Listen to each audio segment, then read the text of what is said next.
தம்பி 1 இயர் ஒர்க்காக தாய்லாந்து போகிறான். ஸோ அதனால் அவனை பார்க்கறதுக்காக அண்ணா எல்லோரும் வந்திருந்தாங்க. அன்னைக்கு வந்து சாட்டர்டேனால நான் வெஜ் தான் குக் பண்ணியிருந்தேன். என்னென்னலாம் குக் பண்ணியிருந்தேன்னு பார்க்கலாம் வாங்க. இந்த குட்டி மேடமை வந்து நான் தூங்க வச்சுட்டு தான் அந்த ஒர்க்குக்கு போகணும். மேடம் வந்து 15 மினிட்ஸ் ஆட்டினா ½ அன் ஹவர் கூட தூங்க மாட்டாங்க.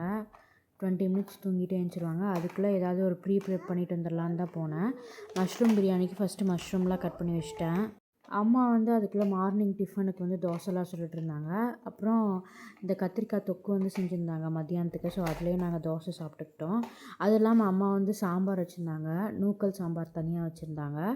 நான் வந்து மஷ்ரூம் பிரியாணி, காலிஃப்ளவர் 65 அது இல்லாமல் பன்னீரில் ஒரு டிஷ்ஷு செய்யலான்ட்டு இருந்தேன். அப்புறம் சோயாவில் ஒரு கோலா உருண்டை மாதிரி செய்யலான்ட்டு இருந்தேன்.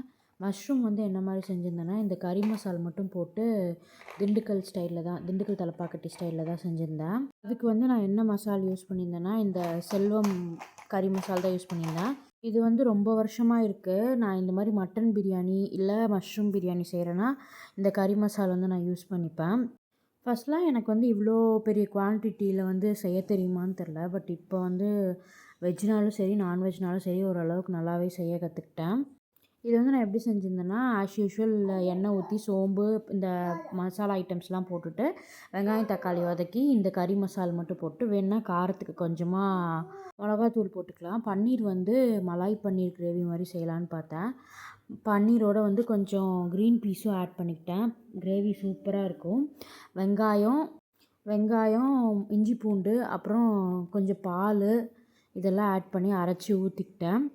பச்சை மிளகா தேவைன்னா பச்சை மிளகா போட்டுக்கலாம். கொஞ்சம் ஃப்ளேவருக்காக நான் கரம் மசாலா ஆட் பண்ணியிருந்தேன். அது இல்லாமல் வந்து கோபி 65 செஞ்சுருந்தேன். கோபி 65 வந்து சூப்பராக வந்திருந்தது. ரொம்ப முறுமுறுன்னு வந்திருந்தது. அடுத்து ஒரு டிஷ்ஷு தான் வந்து இதில் போயிடுச்சு.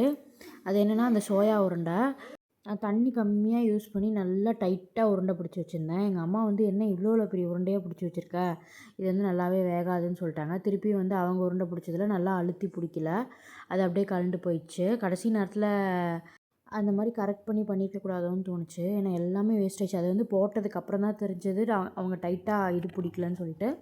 அம்மா வந்து கேரட் ரைத்தா செஞ்சுருந்தாங்க. அது இல்லாமல் ரசம் அதெல்லாம் இருந்தது. ஏன் ஃபுல்லாக வெஜ்ஜே செஞ்சுருக்கோன்னா, அன்றைக்கி வந்து சாட்டர்டே. ஸோ எங்கள் வீட்டில் வந்து நான்வெஜ் செய்ய மாட்டாங்க.